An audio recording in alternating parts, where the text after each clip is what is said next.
कैसे कैसे हो सकता है कि तुम्हें कुछ नहीं नहीं, मैं ऐसा क्यों करूंगी? मुझे आंटी ने बताया। तुमने अभी कुछ नहीं किया तो बहुत देर हो जाए। जरूरी थी कि मैं फौरन तुम्हारे पास आगे वास्ते बेटा मुझे बता दो अगर हो जाएगी। मुझे लगा शायद आई होगी। सीरियल कफारा के आने वाले एपिसोड में आप देखेंगे कि सालार सितारा से मिलने के बाद दोस्तों उसी के बारे में सोच रहा होगा और अपने आप को ही गिल्टी महसूस कर रहा होगा।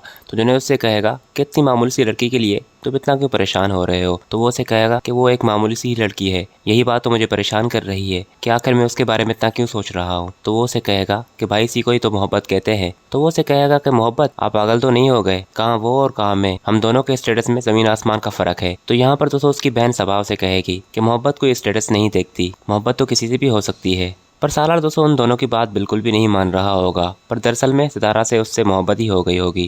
उसके बाद नेक्स्ट सीन दोस्तों आप देखेंगे कासिम अपनी माँ को कह रहा होगा कि आपने सितारा से बात की। तो वो उसे कहेगी, जिस पर दोस्तों वो उसे कहेगी कि वही हुआ जिसका डर था, वो बेटा बिल्कुल भी शादी नहीं करना चाह रही तुमसे। तो कासिम उन्हें कहेगा कि आप एक दफ़ा और कोशिश तो करके देखें। तो वो उसे कहेगी कि बेटा मैंने बहुत कोशिश की पर वो मेरी बात बिल्कुल भी नहीं मान रही, और मानेगी भी क्यों, हमने उसके साथ कौन सा अच्छा किया है, सबने ही तो उसका तमाशा बनाया है, अब उसे पूरा हक है अपनी ज़िंदगी के फैसले लेने का। पर दोस्तों कासिम से बिल्कुल भी नहीं रहा जाएगा, वो जाएगा और सितारा से बात करेगा कि मैं जानता हूँ कि तुम मुझे बिल्कुल माफ़ नहीं करोगी क्योंकि मैंने तुम पर एतबार नहीं किया। तो वो उसे कहेगी कि अब ये बातें करने का क्या फ़ायदा है, जो आपने करना था वो कर लिया, अब क्या मेरी जो बदनामी हुई है वो वापस तो नहीं आ सकती ना। जिस पर दोस्तों वो उसे कहेगा कि मैं तुमसे वादा करता हूँ कि मैं सब कुछ ठीक कर दूंगा, बस एक दफ़ा इस शादी के लिए हाँ कर दो। जिस पर दोस्तों वो उसे कहेगी कि मैं उस इंसान से कैसे शादी कर सकती हूँ जिसने किसी और की बातों में आकर मुझे बदकिरदार कह दिया, कल को आकर वो किसी और की बातों में मुझे छोड़ दे, उसका जिम्मेदार कौन होगा। उसके बाद दोस्तों अगले सीन में आप देखेंगे कि निमी तो अब पूरी तरह से पागल हो जाएगी जब उसकी माँ उसे ये कह रही होगी कि तुमने जो हरकत की है उसके बाद तो बेटा मैं भी तुम्हारी शादी सालार से नहीं करवा सकती। तो वो उसे कहेगी अगर सालार मेरा नहीं हुआ तो मैं उसे किसी का भी नहीं होने दूंगी।